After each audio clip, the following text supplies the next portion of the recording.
Hi, everyone. I hope you're doing well and staying safe.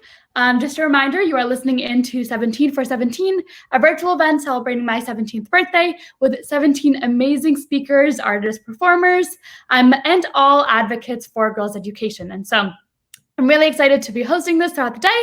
And I'm super, super excited to announce our next session, which will kick off with a youth art block.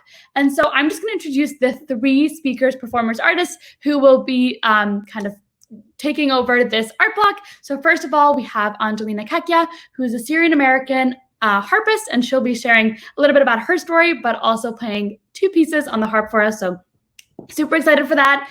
And then we'll also be listening into Tanya Muzinda, who is a Zimbabwean American motocross rider. And so I'm super, super excited to share her story with all of you guys. It's so inspirational and so amazing. And if you hadn't heard of motocross like I hadn't, stay tuned for that one because it's absolutely incredible.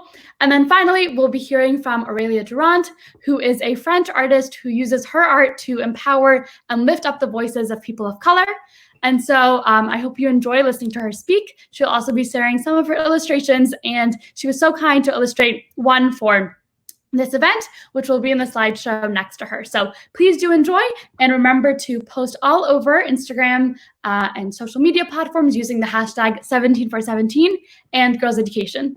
Finally, if you're tuning in, please do try, if you can, to donate to my fundraiser for the Collateral Repair Project, an NGO in Jordan that I've worked closely with.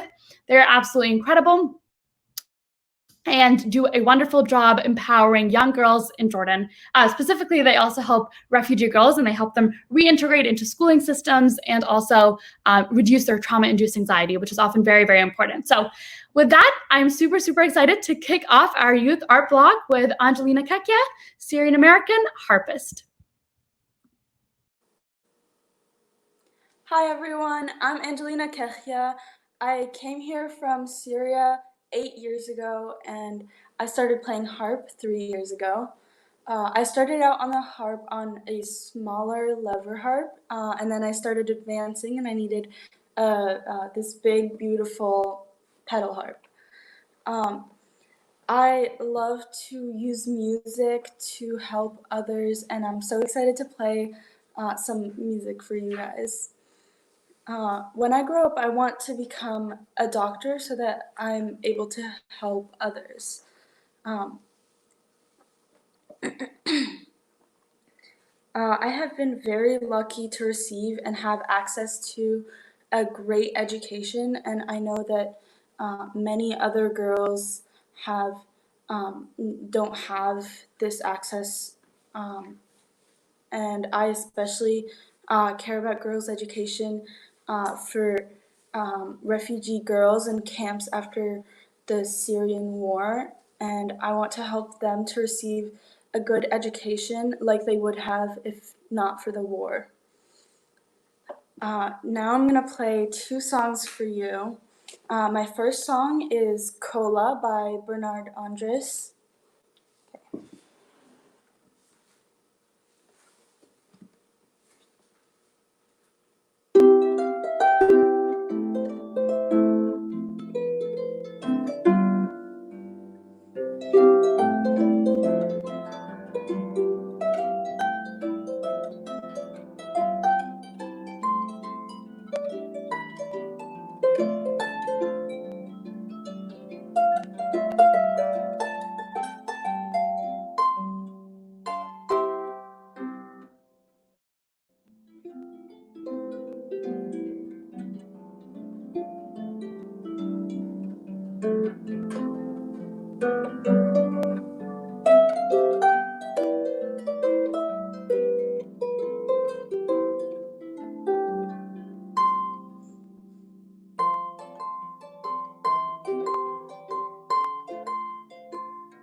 And my next song is Two Guitars by Linda Wood.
Thank you so much, and thank you so much, Jenna, for the opportunity, and happy birthday.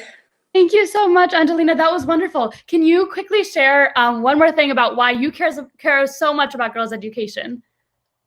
I care a lot about it, and I think that everyone should have an equal opportunity to get the best education that they can, and it's horrible that that some girls don't have that opportunity.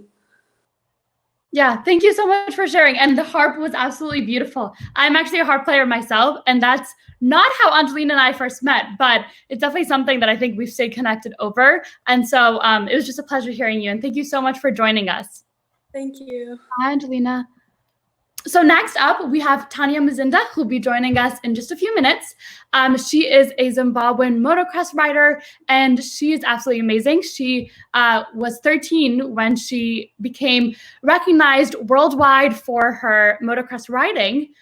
So I'm excited for you all to hear about that. While we're waiting for her, please do take a moment to donate to my fundraiser for the Collateral Repair Project, an NGO based in Amman, Jordan, that is working with refugees from Syria, Sudan, Yemen, Somalia, and Iraq.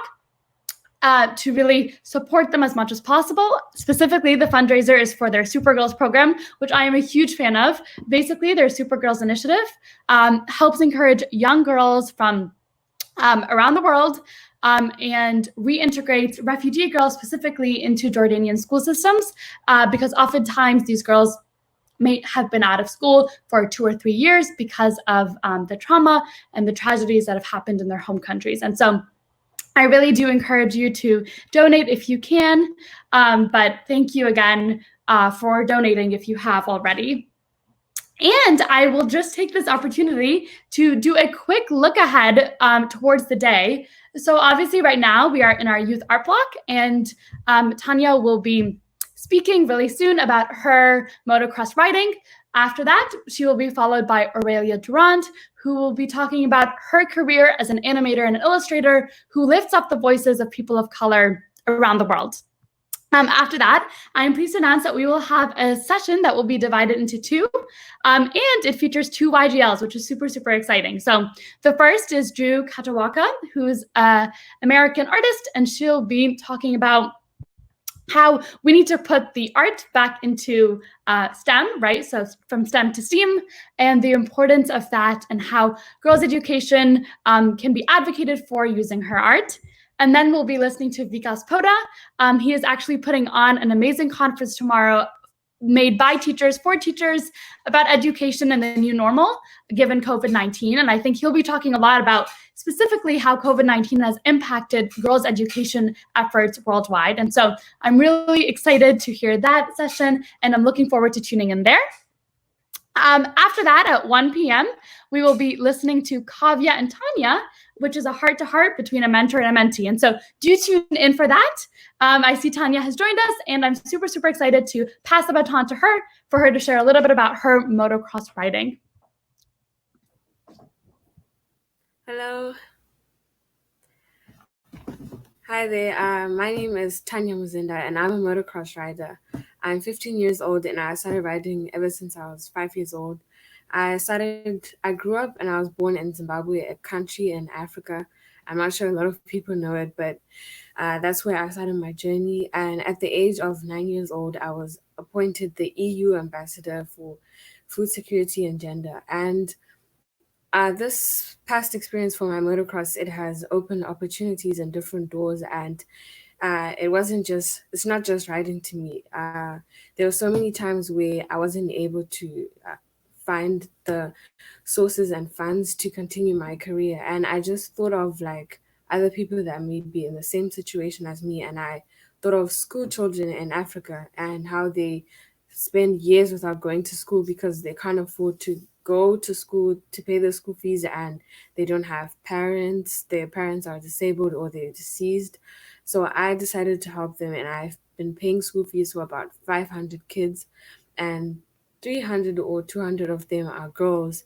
And I believe in girls' education because I just realized that in Africa and probably in other places as well, they if a parent is to choose which child to pay school fees for or support, they'd rather support the boy child. But I believe that every child is a child, whether it's a girl or a boy. And I feel like girls are really suppressed and they're not taken seriously. So I feel like we need to take action into that. So it's been something that has touched me a lot. I might say I'm kind of a feminist and I support women all the time. And I also partnered with uh, street. I partnered with people for to try and get education in schools at a young age, because at school we don't really learn about saving money. We don't really. I can't. I've never learned about saving money, and I feel like we have to learn it at a young age, and it will help us later in the future. So that's something that I've also been working on, and being in the States has been a great experience for me. I've had opportunities to get sponsorship and even opening bigger doors that when I was not able to open. So that's something that's been really great for me. I also feel like what recently in the like nowadays back, I feel like we've really grown. Back then, women didn't really have an opportunity to say what they want to say. They were so suppressed, and I feel like it's getting so much better that now women are taking empowerment. People, you see activists, people standing up for themselves. Like even Jana, what she's doing is a really great job, and happy birthday to her as well. And I feel like later in the future, I do see everyone being equal with everything in education and genders and sports and all those things. So I feel like if we keep on pursuing it and teaching other children at young ages that it's meant to be like this or it's meant to be said like this, everything will be so much better and improved. That is the sport that I do, motocross. We do it in the in the dirt. So it's really messy. It's not really like bicycles. It's a motorbike with an engine. So I've been doing that since I was 5, and I'm turning 16. So I might say I've been riding for the past 11 years, and I do hope to become the next African motocross champion in women's motocross. and it's been a dream of mine ever since I was 9 years old. And I want to show girls out there that anything is possible if you believe in yourself. The journey is not easy at all, but you should always remember that the sky is the limit. Hello, everybody. My name is Aurélia Durand. I'm a French graphic artist and I live in Paris. My work is colorful, joyful, and playful. I make illustrations, animation, paintings, and augmented reality. I've worked with various clients such as Apple, Facebook, Adobe, Stanford University, and more. My work is a vivid celebration of diversity. I represent Afro-descendants as joyful, proud, and empowered. During this crisis, I have been doing an auction to sell my original artworks to support girls' education. The funds are going to Malala Fund. Education matters to me. My mother, who was born in Ivory Coast, didn't go to school. She had to work to support her family. She told me that going to school is a privilege and that I have to study to find my voice and be independent. So she encouraged me to follow my dreams until now. I studied during 6 years art and design in France and in Denmark. Studying means also to read books and to get inspired. And in the books, or even going to the museums, women artists are not represented that much. I saw Picasso, Le Corbusier, Léger, but a few women, and I think contemporary art should represent more voices. Right now, it's still very centralized.